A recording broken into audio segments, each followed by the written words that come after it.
3 years. That's how long Park Ji-won had been numb from the waist down.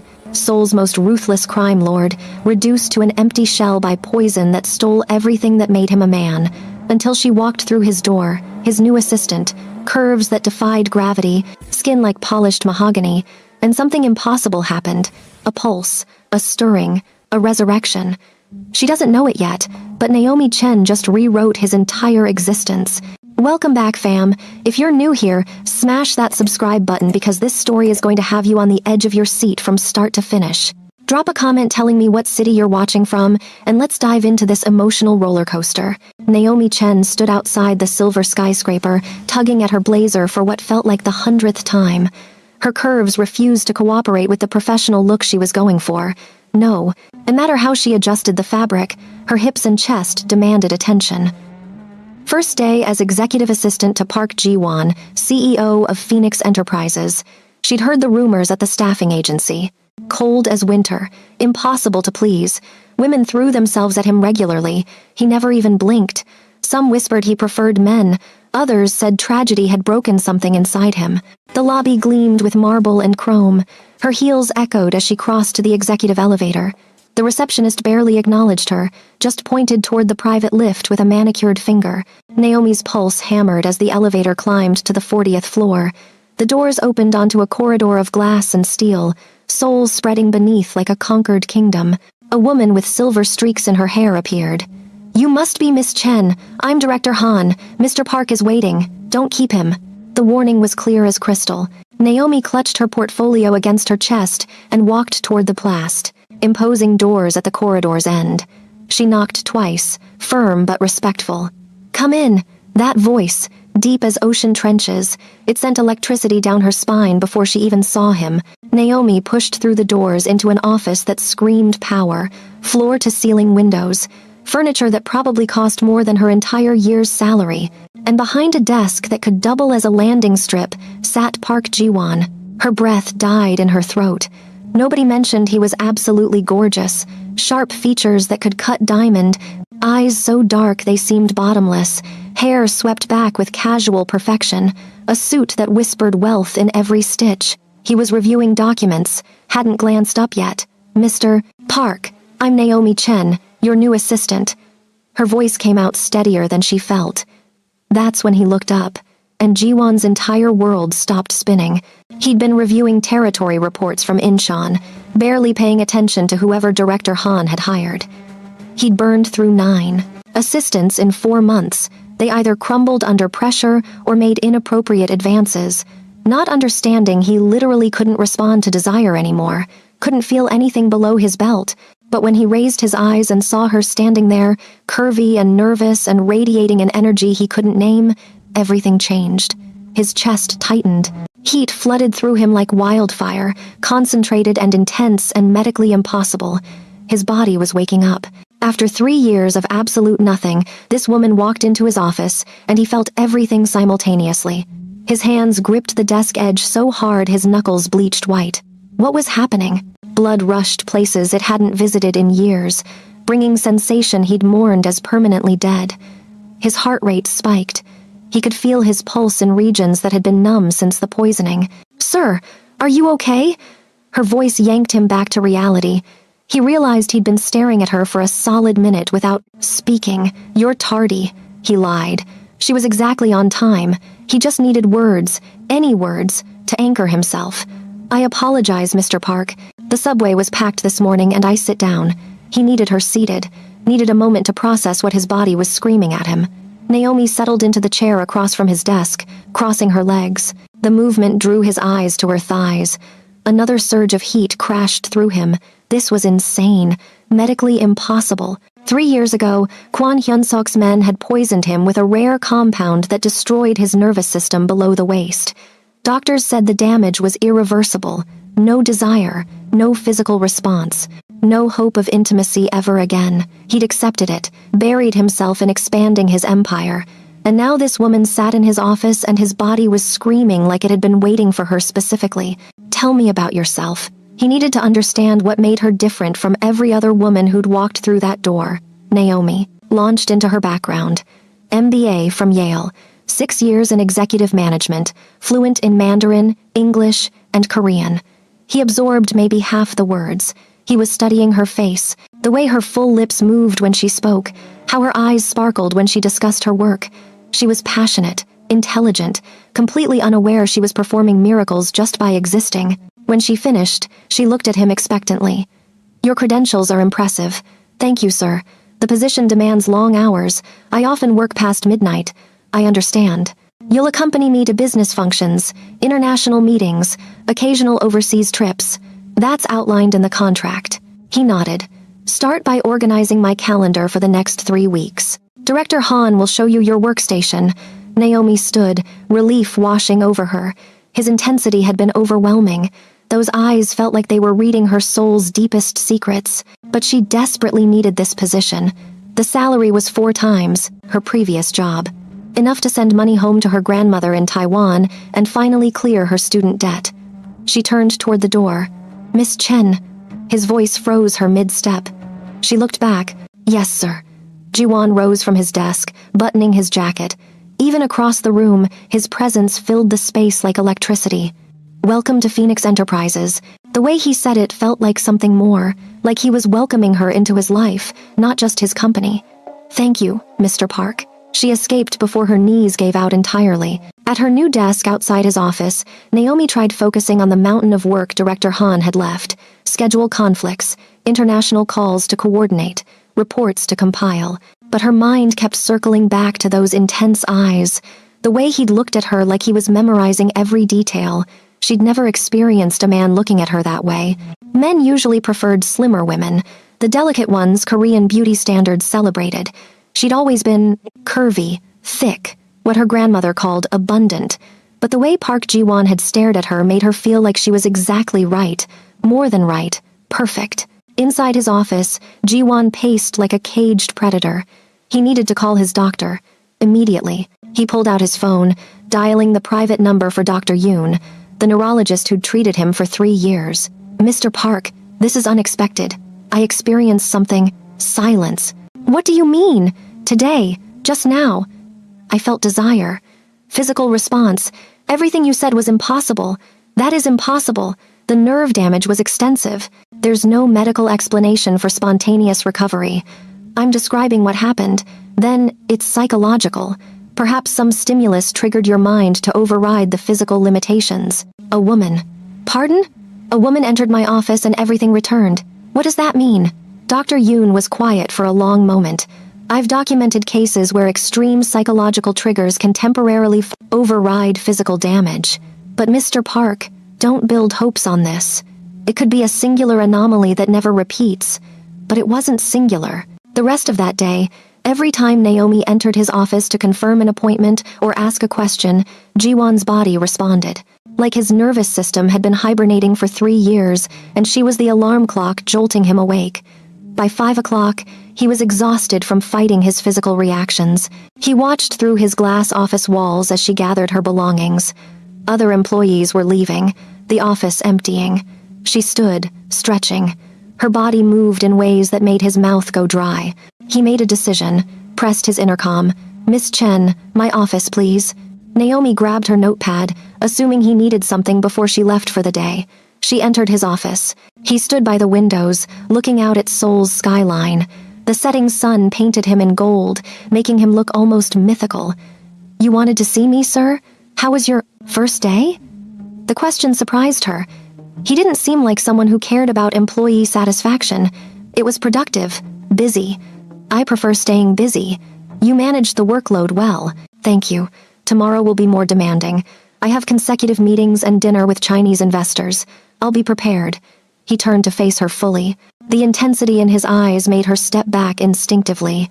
"I'll collect you tomorrow morning, 7 sharp. What's your address?" "That's not necessary, Mr. Park.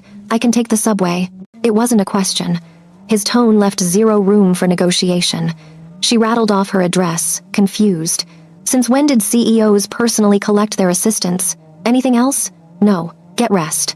Tomorrow will be exhausting. She nodded and left, feeling his gaze on her back the entire walk to the elevator.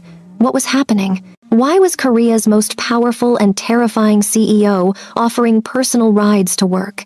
Maybe this was standard for him. Maybe he did this for all his assistants. That thought should have comforted her. Instead, it twisted her stomach with unexpected jealousy. That night, Ji-won couldn't sleep. He lay in his massive bed, staring at the ceiling, his body still humming with unfamiliar energy. For 3 years, he'd been hollow, going through life's motions without actually living. He'd thrown himself into expanding his territory, making money, consolidating power. It was all he had remaining. His family had accepted he'd never settle down, never produce an heir, never continue the Park bloodline. His mother had wept when doctors delivered their final diagnosis. He'd accepted it with cold resignation. This was his fate. But now everything had shifted in one day. One woman, Naomi Chen, had walked into his office and flipped a switch inside him he'd thought was permanently destroyed. He wanted to know everything about her, where she came from, what made her laugh, what she looked like first thing in the morning. The intensity of his feelings should have terrified him. Instead, it felt like coming home after years lost in the wilderness. She was his miracle, his salvation, and he was going to make her his, regardless of what it required. The next morning, Naomi waited outside her apartment building at 6:55, unwilling to keep him waiting. Exactly at 7, a black Range Rover appeared. Ji-won stepped out, opening the passenger door himself. He wore another impeccable suit, this one charcoal with a burgundy tie. He looked like he'd stepped off a magazine cover. "Good morning." His voice was still rough from sleep. "Good morning, Mr. Park." She slid into the passenger seat, immediately surrounded by expensive leather and his masculine scent. He entered the driver's side and suddenly the vehicle felt intimate, small. She was hyper-aware of his large hands on the steering wheel, the way his thigh muscles flexed working the pedals, how his jaw tightened when he concentrated on traffic. "Did you sleep well?" he asked, navigating Seoul's morning chaos. "Yes, thank you. I didn't." He glanced at her. "Work stress?" "Something like that." They fell into silence. Naomi watched the city wake up. Street vendors setting up, students rushing to school, the organized chaos of Seoul mornings. Why relocate to Korea? His question pulled her attention back. I needed change. Taiwan felt suffocating. I wanted adventure. And Seoul seemed adventurous. Very different culture, different language, different everything. It's been challenging but rewarding. "Do you have family here?" "No. Just me. My grandmother's still in Taiwan. She wasn't thrilled about me moving so far. She must miss you. We video call weekly." She smiled, thinking of her grandmother's constant worry. "What about you? Is your family in Seoul?" Ji-won's jaw tightened. "My parents live in Gangnam. I have a younger brother studying in England. Do you see them regularly?" "Not as regularly as I should." The conversation died. Naomi sensed she'd touched a nerve. They arrived at Phoenix Enterprises. Once again, employees stared as their CEO personally escorted his assistant inside. Whispers started immediately. Naomi felt dozens of eyes tracking them as they rode the elevator up. In his office, the day was chaos. Ji-won had been accurate. Consecutive meetings, calls with international partners, contract negotiations. Naomi took notes, managed his schedule, brought him lunch he barely touched, coordinated with department heads. She ran on pure adrenaline. At 6 o'clock, Director Han appeared. "Mr. Park, your dinner reservation is at 8. The car is ready. Change of plans. Miss Chen will accompany me." Director Han's eyebrows shot up. "But sir, you typically attend these alone." "I said Miss Chen will accompany me." His tone was final. Director Han disappeared quickly. Naomi looked up from her laptop, confused. "Sir, I don't believe it's appropriate for me to. You're my assistant. You need to be present for all business dealings. Go home, change into something suitable for dinner. I'll collect you at 7:30, but I don't own anything. Buy something. Use the company card." He slid a black card across his desk. "Mr. Park, I can't." "You can and you will. That's an order, Miss Chen."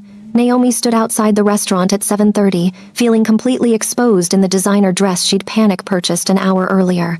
Navy blue, form-fitting, hitting just above her knees. It hugged every curve. The saleswoman had insisted it was perfect. Now she felt naked.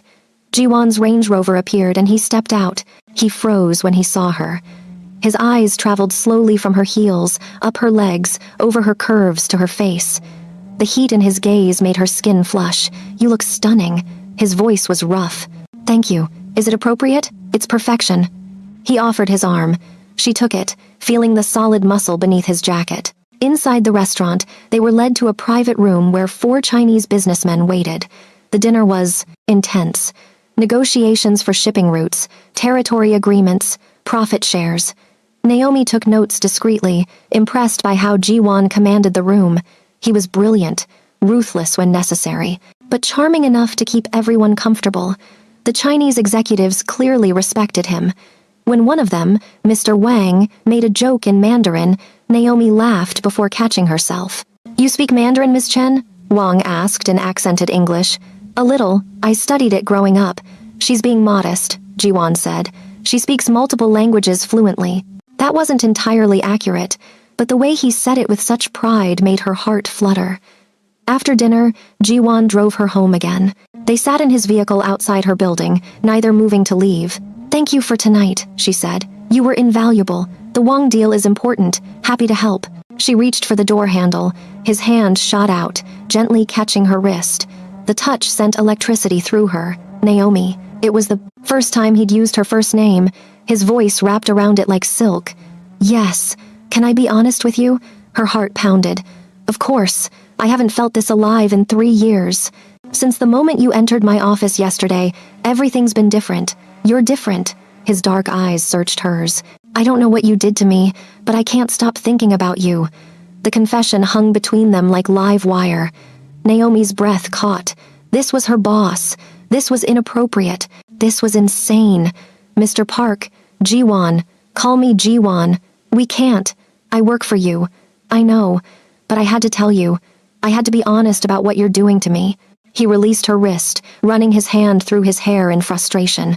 "Go inside before I do something I can't take back." Naomi fled to her apartment, her mind reeling. In his vehicle, Ji-won sat for a long time staring at the building. He was in dangerous territory. Falling for his assistant was catastrophic judgment, but his heart didn't care. About logic. It had found what it wanted, and Park Ji-won always got what he wanted. The next few days were torture for both of them. The tension in the office was thick enough to swim through. Every time their hands brushed passing documents, electricity sparked. Every time their eyes met, heat flared. Naomi tried maintaining professionalism, but it was impossible when Ji-won watched her constantly with that hungry look. On Friday, a massive delivery arrived. 3 large boxes addressed to Naomi. Confused, she opened them at her desk. Inside were designer dresses, each one clearly tailored to her exact measurements. Beautiful, expensive, perfect for her curves. A note in bold handwriting, "Wear them. You're too beautiful to hide in office clothes." Naomi's hands shook reading it. This was excessive, too expensive, too intimate. She marched into his office without knocking. Ji-won looked up from his computer, surprised. "Miss Chen, I can't accept these." She held up the note. "They're inappropriate. They're gifts. From my boss, which makes them inappropriate." "What if I wasn't your boss?" He stood, coming around his desk. "What if I was just a man who wanted to give beautiful things to a beautiful woman? But you are my boss. That's reality. Then resign." Her eyes widened. "What? Resign from working for me? Then there's nothing inappropriate about me pursuing you. You can't be serious." "I'm completely serious." He moved closer, each step deliberate. "I can't focus with you here. I can't think about anything except you. Your laugh, your smile, how you bite your lip when you're concentrating, how your body moves." "I'm going insane, Naomi." She backed up until she hit the wall. He planted his hands on either side of her head, caging her in. His body was inches from hers, heat radiating off him. "I can give you the world, anything you want, everything you need. Just say yes." "Yes to what?" Her voice was barely a whisper. "To letting me court you properly, to dinner, to seeing where this goes between us." His eyes dropped to her lips. "Say yes." Her mind screamed at her to refuse, to maintain professional boundaries, to protect herself from inevitable heartbreak. "No," she whispered. "I can't." His jaw tightened, but he stepped back, giving her space. "I respect your decision, but I'm not surrendering, Naomi. I'll wear you down eventually." The promise sent shivers down her spine. She left his office on shaky legs, wondering what she'd just refused. But Jiwon meant every word. The next week, he appeared outside her apartment every single morning, leaning against his Range Rover, impossibly handsome in tailored suits, holding coffee made exactly how she liked it. 2 creams, 1 sugar, cinnamon on top. This is borderline stalking, Naomi said on Monday, trying to ignore how her heart leapt seeing him. This is courtship, he corrected, opening her door. Korean men pursue what they want, by ambushing women at their homes, by demonstrating dedication. On Tuesday, he brought coffee and a breakfast sandwich from her favorite bakery.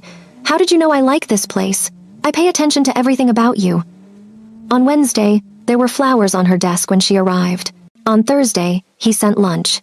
Bibimbap, kimchi, and her favorite plum juice. You're making my coworkers jealous, she told him. Let them be jealous. You deserve to be spoiled. By Friday, Naomi was starting to crack. It was difficult to resist someone who put this much effort in, who looked at her like she was the only woman in the world, who learned her favorite foods and brought them without being asked. But she was also terrified. Men like Park Jiwon didn't fall for girls like her. Curvy, normal, nothing special. This had to be temporary infatuation. He'd get bored eventually. Better to protect her heart now. Mr. Park, can we talk? She entered his office at lunch, closing the door behind her. He looked up from his laptop immediately, giving her his full attention. Of course. You need to. Stop. Stop what? All of this. The gifts. The attention. It's making work uncomfortable. Then don't work here. I need this position. You need a position. Not this specific position. I'll help you find something else. Better salary, better hours. Why? Because I can't be your boss and pursue you. So I'm choosing to pursue you. She stared at him, shocked. You're terminating me? I'm setting you free to make a choice without professional pressure. I'll give you 3 months severance salary, excellent references, and recommendations at any company in Seoul. He stood, moving around his desk. And then, when you're no longer my employee, I'm going to court you properly, take you to dinner, show you I'm serious about this, about you. Naomi's mind reeled. This is insane. Maybe, but you make me insane. He cupped her face gently. I haven't felt anything in 3 years, Naomi. 3 years of numbness, of going through life like a ghost. Then you appeared and everything returned. Color, sensation, hope. You gave me back my humanity. Let me show you what that means to me. His thumb stroked her cheek, and she couldn't help leaning into the touch. I'm scared, she admitted. Of me. Of this. Of wanting you too much. Want me. I promise I'll catch you when you fall. His forehead touched hers, the gesture intimate, tender. Give me a chance, please. Before she could answer, the office door burst open. Yang Minho, the operations director, rushed in with documents. He stopped short, seeing them standing so close. Oh, I apologize. I didn't realize. Jiwon straightened, his entire demeanor shifting to ice-cold boss. What is it, Yang? The acquisition contracts need your signature. Minho handed them over, his eyes flicking to Naomi curiously. Is everything okay, Miss Chen? Fine, she managed. Perfect. Minho smiled at her, friendly, innocent. Jiwon's hand shot out, gripping Naomi's wrist possessively. Yang, in the future, knock before entering my office. Yes, sir, I apologize. Minho left, quickly, sensing the tension. The moment the door closed, Jiwon turned to Naomi, his eyes dark with something primal. He smiled at you. So? Her confusion was genuine. He was being polite. Did you smile back? We're colleagues. I was being professional. His grip on her wrist tightened slightly, not painfully, but possessively. Don't be polite to other men. Are you serious right now? She tried to pull her wrist free. He held firm, deadly serious. I don't share, Naomi. Not even smiles. Not even professional courtesy. Nothing. You don't own me. Not yet. The promise in those 2 words made heat pool in her stomach. But I will soon. And when I do, every other man in this building will know you're mine. The caveman possessiveness should have turned her off. Instead, it sent liquid fire through her veins. Let me go, she whispered, not meaning it at all. Never. He pulled her closer, his other hand spanning her waist. I'll let you leave this room. I'll let you go home tonight. But let you go. Completely? Never. You're mine, Naomi. You just don't know it yet. He released her suddenly, stepping back, giving her space. She stumbled slightly, off balance in every sense. Go home. Think about what I said. I'll see you Monday morning. What if I find another position over the weekend? Then I'll follow you there. That's insane. Love makes men insane. The word love hung between them like a bomb. He'd said it so casually, but the weight of it crashed over her. You don't love me. You barely know me. I know enough. I know you're brilliant and beautiful and brave. I know you moved halfway across the world to chase your dreams. I know you send money to your grandmother every month, even though it leaves you barely surviving. I know you organize your files alphabetically, but your desk is controlled chaos. I know you hum when you're concentrating. I know you tap your pen twice before answering the phone. I know your smile lights up every dark corner inside me. What else do I need to know? Naomi couldn't breathe. He'd noticed all of that, paid attention to those tiny details. I'm leaving, she managed, grabbing her purse. Naomi, his voice stopped her at the door. You can run as far as you want, but you feel this too. This pull between us, this connection, and sooner or later, you're going to stop running. She fled without answering because he was absolutely right. That weekend, Naomi tried to forget Park Ji-won. She deep-cleaned her apartment, called her grandmother, binge-watched dramas, applied to 3 other positions half-heartedly, but every night she lay in bed thinking about him, about his confession, about how he looked at her like she was the only woman in existence, about how safe she felt when he was near, even though he was technically a dangerous man. On Sunday evening, her phone rang. Unknown number. She almost didn't answer. Hello, it's me. Ji-won's deep voice sent shivers through her. How did you get my number? I'm a resourceful man. Did you have a good weekend? I'm not doing this. Doing what? Having personal calls with my boss, then resign.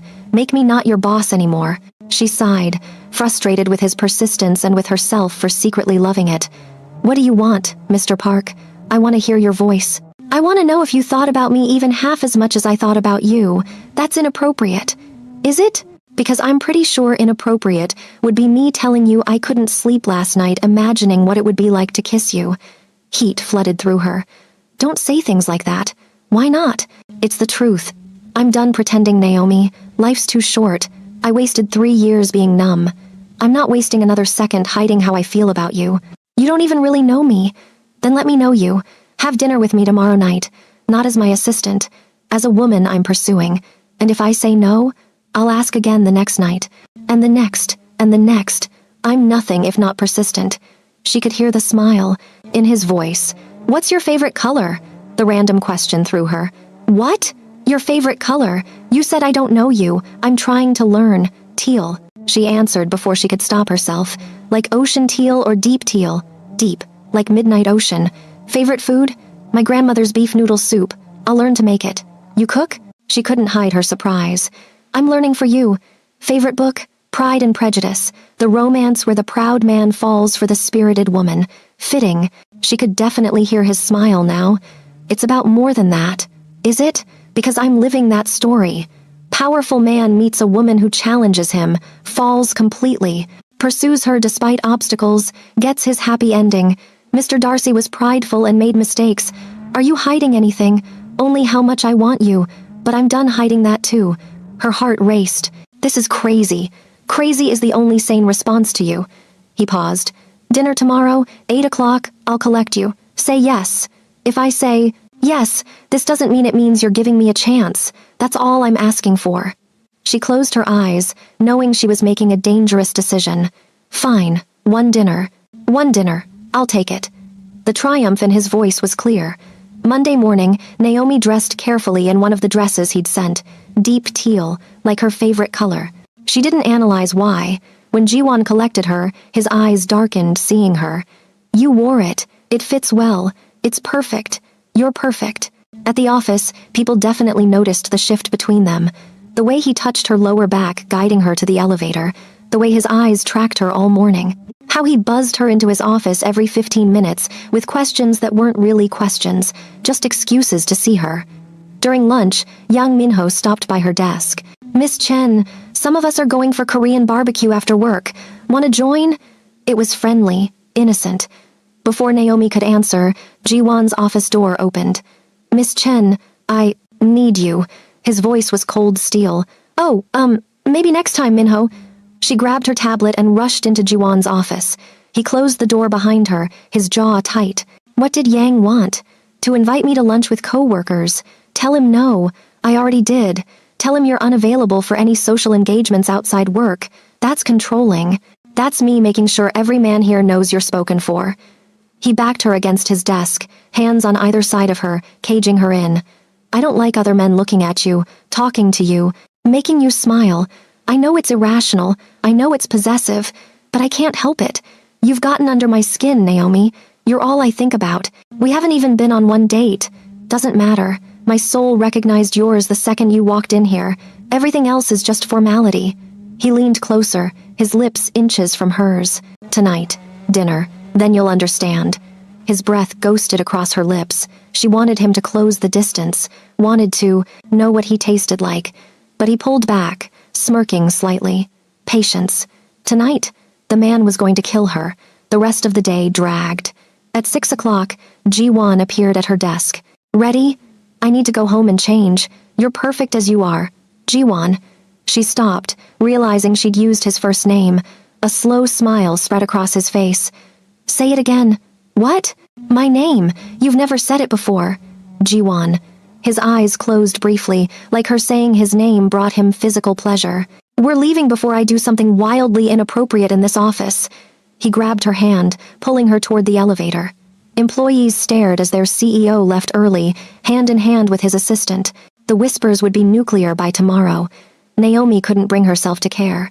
He took her to a private restaurant overlooking the Han River, the kind of place that required reservations months in advance. They were seated on a private terrace, fairy lights strung overhead, the sunset painting the sky in teals and golds.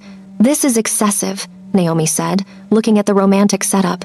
This is the beginning, Ji-won corrected, pulling out her chair. Throughout dinner, he asked her questions, really listened to her answers, wanted to know everything. Her childhood in Taiwan, her dreams, her fears, why she chose business over the art she'd studied first.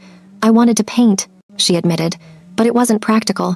My grandmother struggled enough raising me alone. I needed to make real money. What would you paint if you could? People, emotions, the way light changes how we see things. Her eyes went distant. Maybe someday. Paint for me. What? After this, come to my place. Paint me. Paint what you see when you look at me. The request was intimate, vulnerable. Ji-won, I haven't painted in years. Then it's time to start again. I'm bringing parts of you back to life like you did for me. The truth of that statement hit her. She had been going through life on autopilot, working, surviving, not really living. Until him. Okay, she agreed softly. His smile was brilliant. After dinner, he drove her to his penthouse. Naomi's jaw dropped, stepping inside. Floor-to-ceiling windows showcasing all of Seoul. Modern furniture, expensive art, a space that screamed wealth and power. Would you like something to drink? He asked, shrugging off his jacket. Wine? Just water, please. She walked to the windows, taking in the view. The city sparkled below like scattered diamonds. She felt his presence behind her before he touched her. His hands settled on her waist, gentle, reverent. I haven't brought a woman here in 3 years, he murmured. This is my sanctuary, but having you here feels right, like you belong.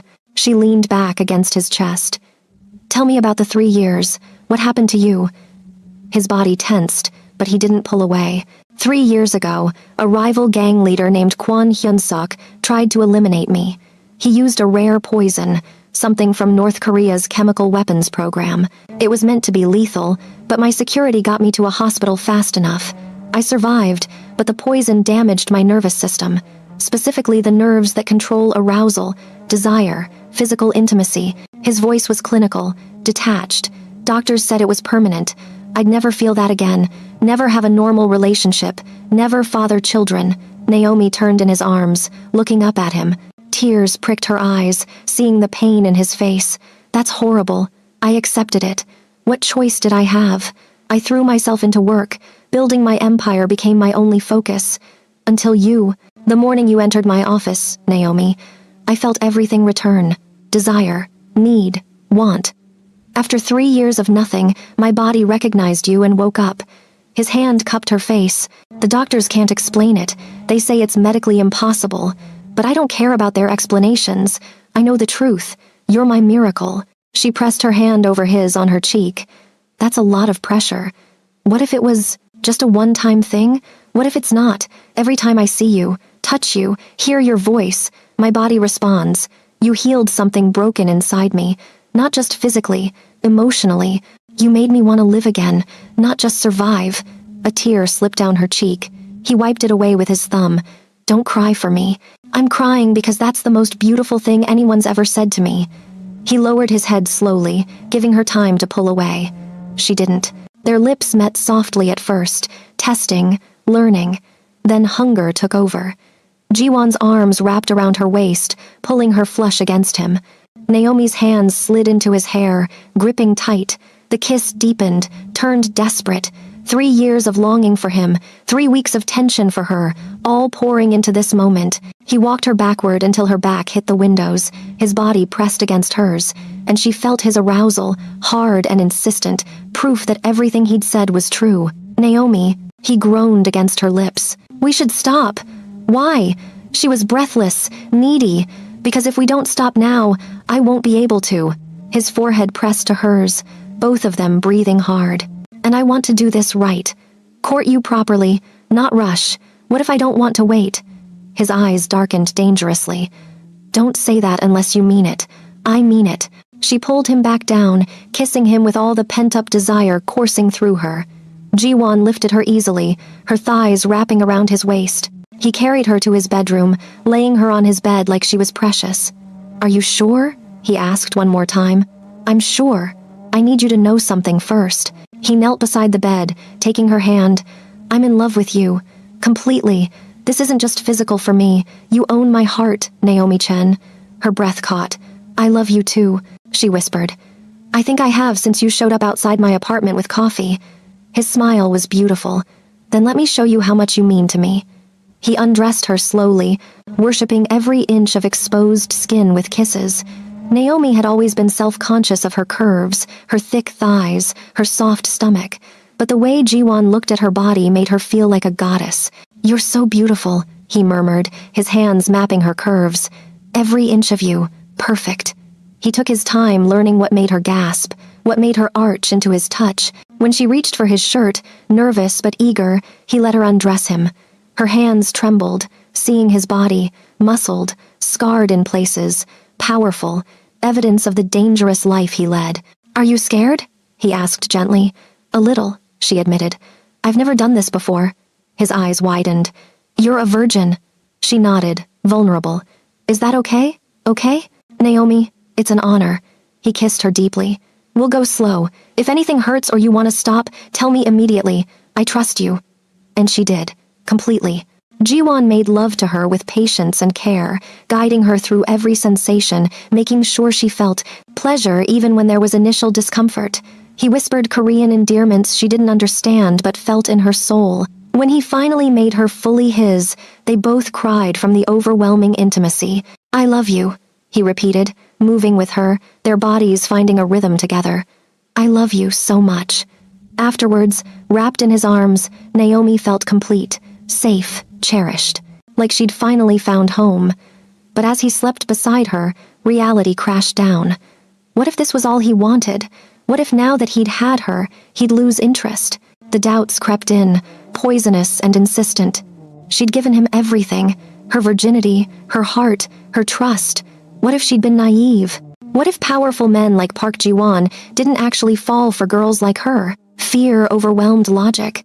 Carefully, she slipped out of bed, dressed quietly, wrote a note, then crumpled it, because what could she say? By 4 a.m, she was back in her own apartment, crying into her pillow, convinced she'd made a terrible mistake trusting him. Ji-won woke at dawn, reaching for Naomi. His hand found empty sheets, cold sheets. Panic hit him like a physical blow. He sat up, looking around his bedroom. Her clothes were gone. She was gone. Naomi. He checked the bathroom, the living room, everywhere. She'd left. She'd given him everything and then ran away. Why? His mind raced. Had he hurt her, scared her, done something wrong? He grabbed his phone, calling her. No answer. Called again. Voicemail. Texted. Nothing. By 7 in the morning, he was frantic. He called his head of security. "Find Naomi Chen now. I need her address confirmed. Her location. Everything. Sir, we have her address from HR. Then meet me there in 15 minutes with a car." Jiwon threw on clothes and raced to her apartment. He pounded on her door, not caring if he woke the neighbors. "Naomi, open the door." Silence. More pounding. "Naomi, please. I know you're in there. Please open the door." Finally, after an eternity, the door cracked open. She stood there in pajamas, eyes red and swollen from crying. His heart shattered. "Why did you leave?" His voice broke. "I thought after you got what you wanted." She couldn't meet his eyes. "What I wanted?" He pushed inside, closing the door behind him. "What I wanted? Naomi. I've wanted you since the second you entered my office. I'll want you every day for the rest of my life. One night with you isn't enough. 1,000 nights won't be enough, but men like you don't. Men like me? What does that mean? Powerful, rich, you could have anyone. Why would you want me long term?" Her voice was small, broken. It destroyed him. "Look at me." He lifted her chin, forcing her to meet his eyes. "You think last night was just sex? It was me claiming my woman. It was me showing you how much you mean to me. It was me falling even deeper in love with you. I don't want anyone else. I want you. Only you. Always you." Tears streamed down her face. "I was scared. I've never felt like this before. It terrified me. I'm sorry I scared you." He pulled her into his arms, holding her tight. "But never, ever run from me again. If you're scared, tell me. If you're worried, tell me. But don't leave. Don't take yourself away from me. I can't survive that. You really love me?" Her voice was muffled against his chest. "Desperately. Completely. Obsessively. I'm ruined for anyone else. It's you or no one, Naomi. I love you too. I was just terrified you'd break my heart. Never. You hold my heart now. It's yours to keep or break. I'm trusting you with it." He kissed her forehead. "Come back to my place. Let me hold you. Let me prove this is real." She nodded against his chest. He lifted her, carrying her out of the apartment and down to his car. His driver wisely said nothing about the crying woman in pajamas his boss was carrying. Back at the penthouse, Jiwon put her in his bed and held her while she slept, exhausted from crying. He stayed awake watching her, terrified she'd vanish again. When she woke hours later, he was still there. "Hi," she whispered. "Hi." He smiled. "Hungry? Starving?"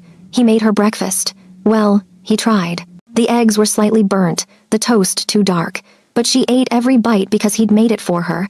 They spent the day tangled together, talking, laughing, making love again, this time with no fear, only joy. By evening, Naomi knew with certainty. This was real. He was real. They were real. The next Monday at the office was interesting. Jiwon announced in the morning meeting that Naomi was his girlfriend. Jaws literally dropped. Whispers exploded through the conference room. Naomi wanted to disappear into the floor. Was that necessary? She hissed when they returned to his office. "Absolutely.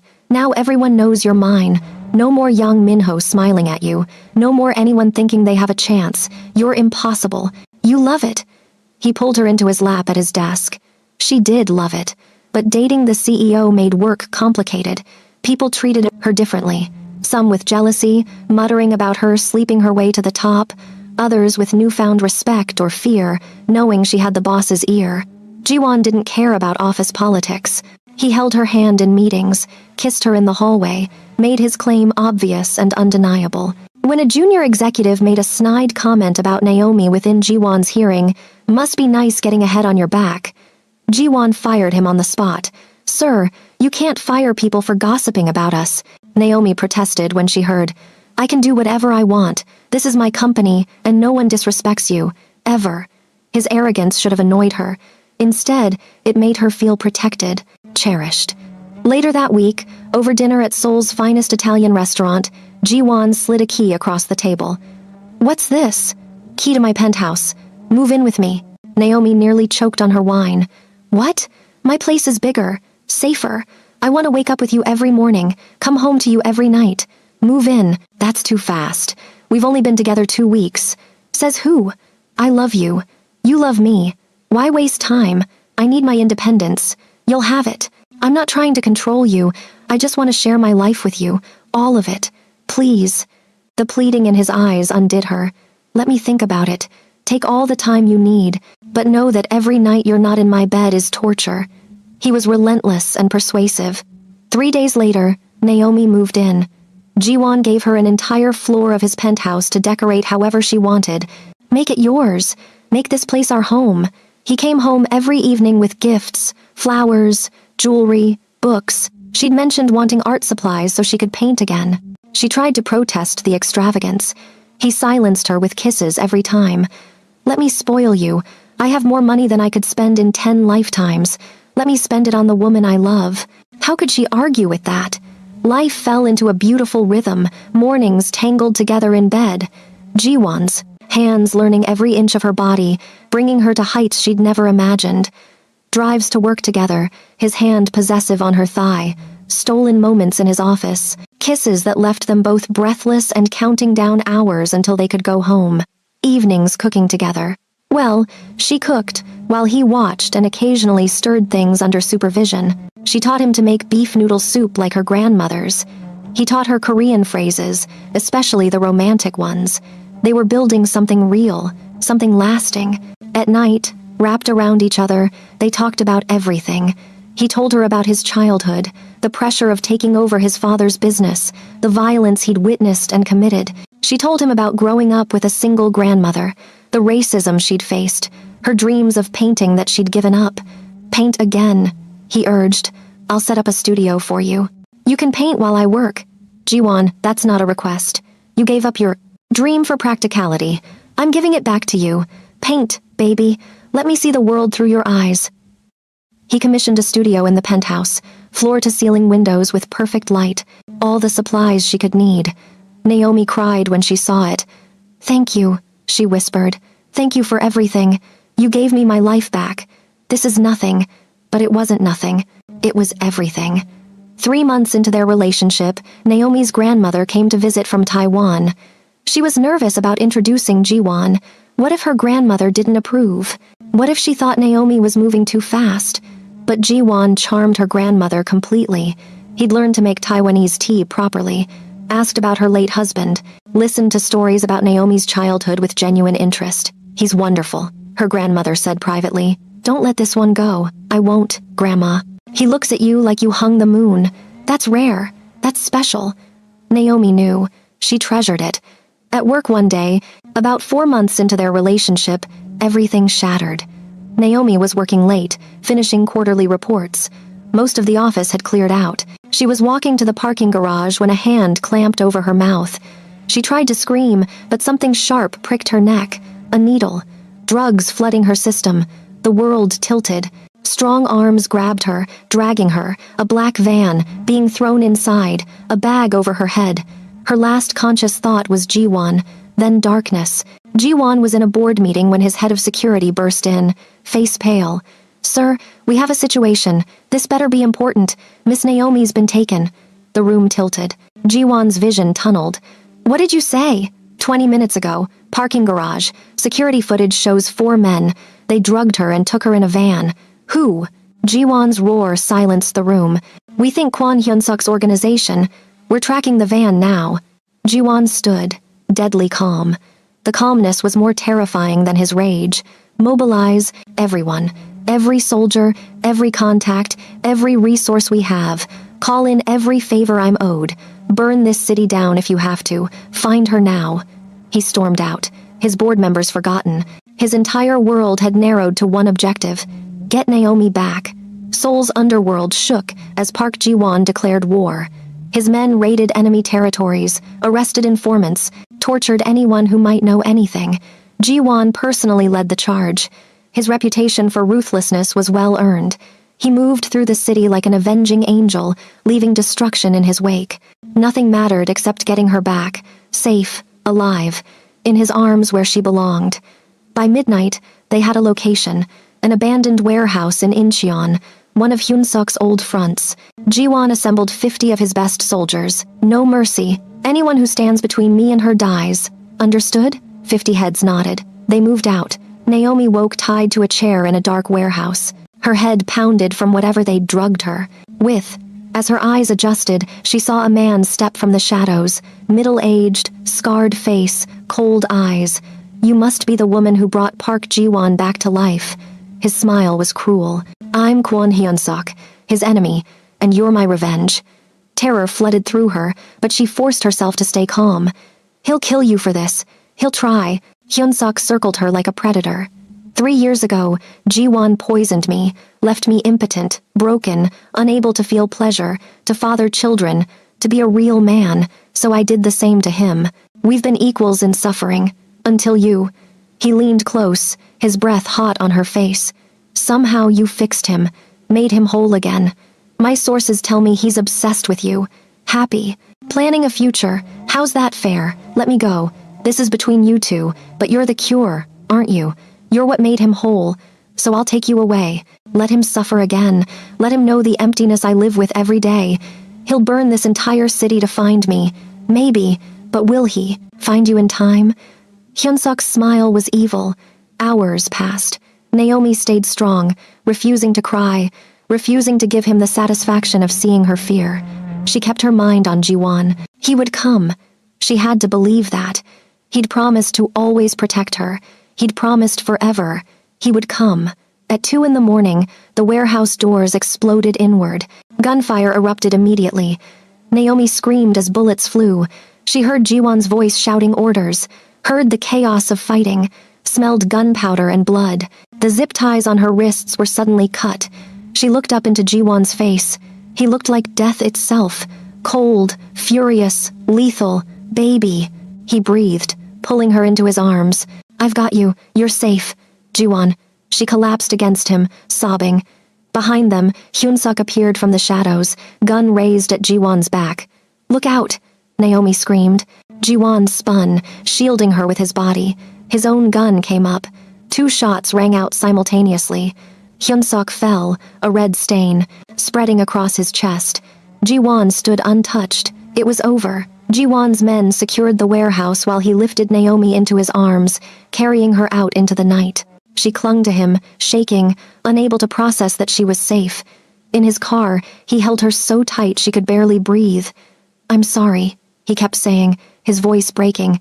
"This is my world, my enemies, my fault. I should have protected you better. You saved me. You came for me. I almost lost you." His hands shook as he cupped her face. "When they told me you were gone, Naomi, I couldn't breathe, couldn't think. You're everything to me. My life, my heart, my reason for existing. If something had happened to you, I'm here. I'm safe because of you." She kissed him, pouring everything into it. Relief, love, gratitude. "Take me home." At the penthouse, he ran her a bath, washed her gently, tended the bruises on her wrists from the zip ties.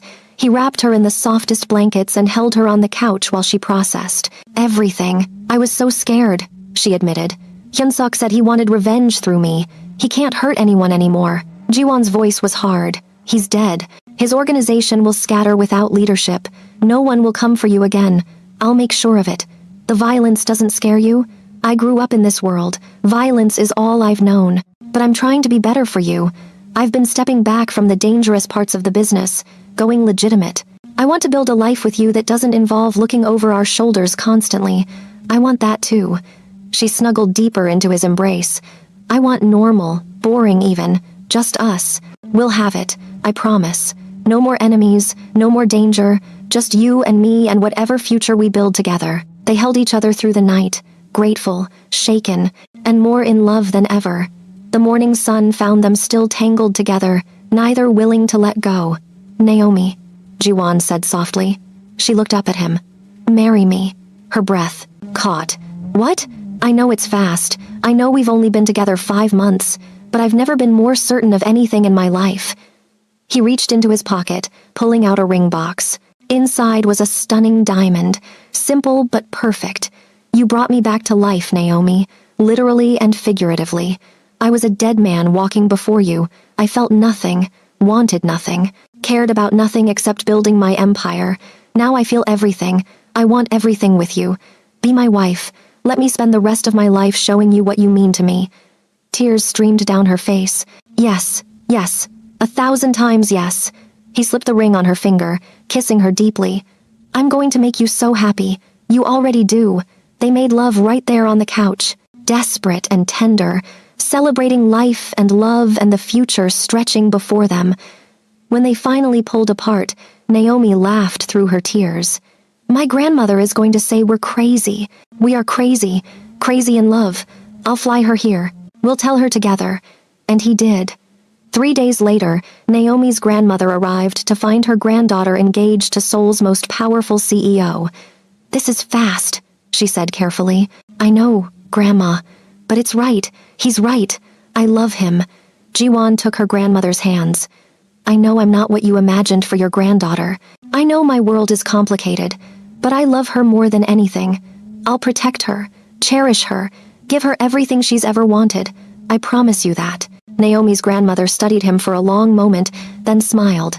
She looks at you like you hung the moon, and you look at her the same way. That's all I need to know. Welcome to the family, Jiwon. The wedding planning happened quickly. Jiwon wanted her tied to him legally as soon as possible. I need the world to know you're mine, he admitted. Need your last name to be Park. Need a ring on your finger that tells every man alive you're taken. They married 2 months later in a private ceremony at a bay, beautiful Hanok in Bukchon, close friends and family only. Naomi wore white lace that hugged every curve, custom made to showcase her beautiful body. Jiwon cried when she walked down the aisle on her grandmother's arm. He'd never been an emotional man, but she'd changed everything about him. His vows were simple but devastating. You saved me when I didn't know I needed saving. You taught me to feel again, to want again, to live again. I was broken and you made me whole. I'll spend every day of forever showing you what that means. I love you, Naomi Chen, soon to be Naomi Park. My miracle, my everything. Her vows were equally powerful. You taught me to trust love, to believe in fairy tales, to know that home isn't a place, it's a person. You're my home, Jiwon. You're my safe harbor. You're my greatest adventure. I'm yours, always. Their kiss sealed something eternal, witnessed by everyone who loved them. At the reception, Jiwon never left her side. His hand was always touching her back, her waist, her hand, claiming her publicly, showing everyone she was his. They honeymooned in Bali, 2 weeks of pure paradise, white sand beaches, crystal blue water, and no one else existing in their world.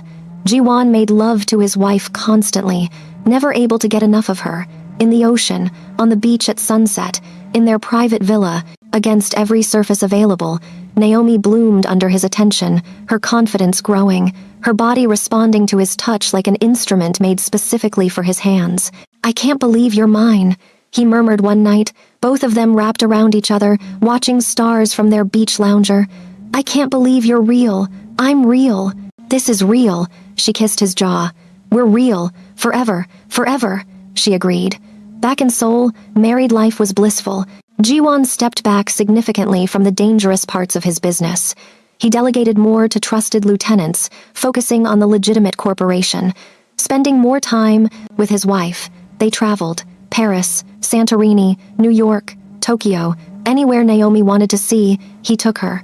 He was her biggest cheerleader when she started her own art gallery and consulting firm, using his connections to help her, but letting her succeed on her own merit. I'm so proud of you, he told her at her gallery opening, watching critics and buyers praise her work. You're brilliant, you're biased, absolutely, but also correct. 6 months after the wedding, Naomi started feeling off, nauseous in the mornings, exhausted during the day, emotional over small things. Her period was late, very late. She bought a test on her way home from work, hands shaking. In their penthouse bathroom, she waited the longest 3 minutes of her life, then looked down at the stick. 2 lines. Positive. She was pregnant. Her hand went to her flat stomach. A baby. They were having a baby. After everything they'd been through, they were creating life. She sat on the bathroom floor crying happy tears for 10 minutes before pulling herself together. How should she tell him? She wanted it to be special. That evening, Jiwon came home to find candles everywhere and Naomi in a beautiful dress, nervous and glowing. What's this? He asked, smiling. A celebration. Of what? She handed him a small wrapped box. He opened it, confused. Inside was the positive pregnancy test and a note. I haven't felt my manhood in 3 years until I met you. Now we're creating life together. We're having a baby. Jiwon stared at the test, not comprehending at first. Then understanding crashed over him. You're pregnant. His voice cracked. We're having a baby. The test clattered from his hands.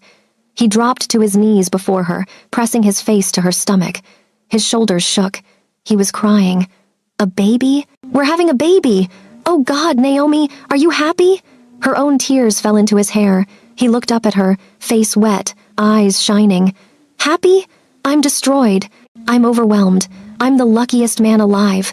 For 3 ever years, I thought I'd never have this. Never feel desire again. Never make love. Never create life. Never have a family. Then you happened. You gave me everything back. His hands cradled her stomach reverently. What did you do to me, Naomi? How did you fix me? How did you perform this miracle? Maybe it wasn't about being fixed, she whispered, running her fingers through his hair. Maybe it was about finding the right person. Someone your body and soul recognized as worth living for, worth healing for. I haven't felt my manhood in 3 years until I met you. He repeated what he'd told his doctor months ago. You woke everything in me, my body, my heart, my capacity to love. You performed a miracle just by existing, and now we're creating another miracle. Our baby, she agreed, crying. He stood, lifting her into his arms, spinning her carefully. I'm going to be a father. You're going to be a mother. We're going to have a family. We're going to have a family, she echoed, laughing through tears. The pregnancy was healthy, but intense. Jiwon was obsessively protective from day one.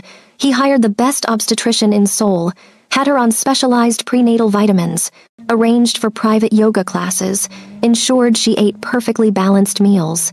I'm not made of glass, Naomi protested when he tried to carry her up the stairs at 3 months along. You're carrying my child.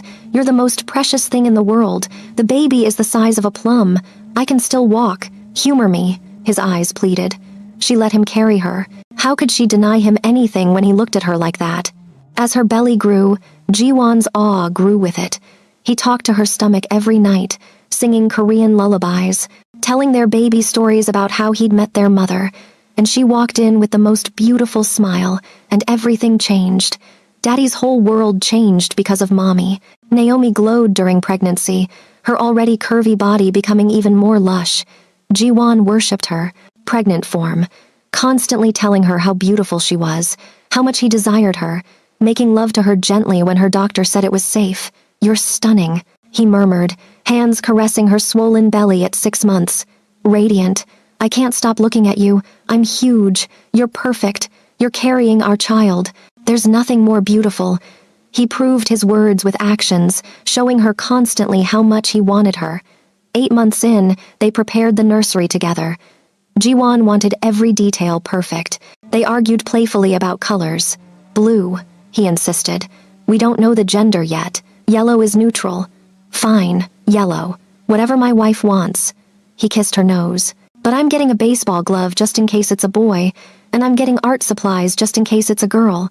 Deal. Labor came on a rainy Seoul evening at 38 weeks. Naomi's water broke while they were eating dinner.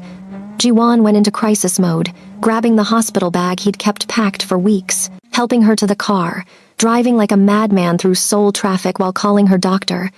Breathe, baby. Just breathe. We're almost there. At the hospital, he held her hand through contractions, whispered encouragement, let her squeeze his hand hard enough to bruise.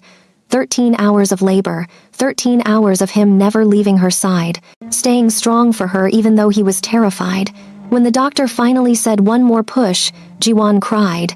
And then their baby was born. A perfect little girl with dark hair and her mother's eyes. The nurse placed her on Naomi's chest. Jiwon stared at his daughter, at his wife, and completely fell apart. She's perfect, he sobbed. You're perfect. Thank you.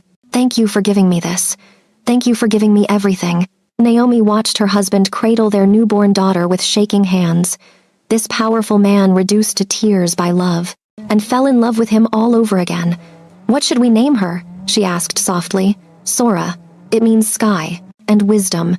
She'll carry both our strengths. Sora Park. It's beautiful. They stared at their daughter for hours, unable to look away, unable to believe they'd created something so perfect. When the nurses finally made them rest, Jiwon held Naomi while she slept, Sora in a bassinet beside them. His whole world fit in this hospital room. "I'll protect you both," he whispered to his sleeping wife and daughter. "I'll give you everything. I'll love you forever. Both of you. My girls. My family. My miracles."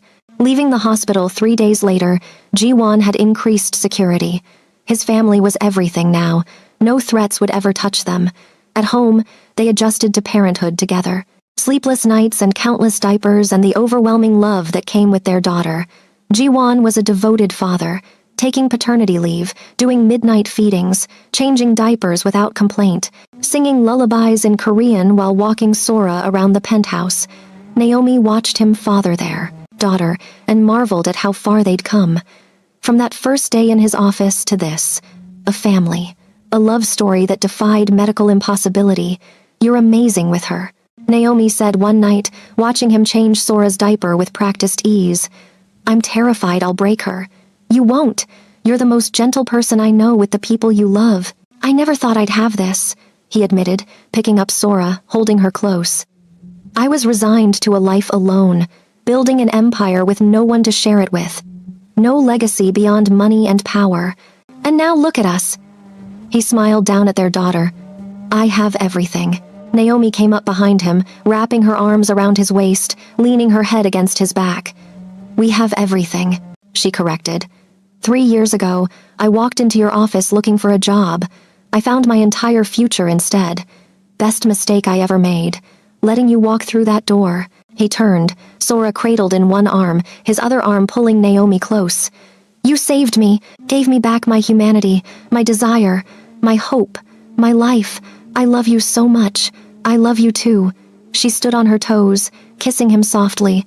"Thank you for seeing me, for choosing me, for loving me exactly as I am, always," he promised. "Forever, forever," she agreed. And as they stood there, the three of them wrapped in love and second chances and the miracle of life itself, Naomi knew with absolute certainty. This was exactly where she was always meant to be, in the arms of the man who'd been dead inside until she brought him back to life, creating a family built on impossible odds and unstoppable love. Their story wasn't conventional, but it was theirs, and it was absolutely perfect. If you loved this story, don't forget to smash that like button and subscribe to the channel. Drop a comment telling me which part got you in your feels. Was it when he proposed? When he cried holding his daughter? When he confessed his love for the first time? Let me know. Share this video with someone who loves a good romantic story with all the feels. And stay tuned, because we have more emotional roller coasters coming your way. Until next time, keep believing in love, keep believing in second chances, and keep believing that miracles can happen when you least expect them. Peace out.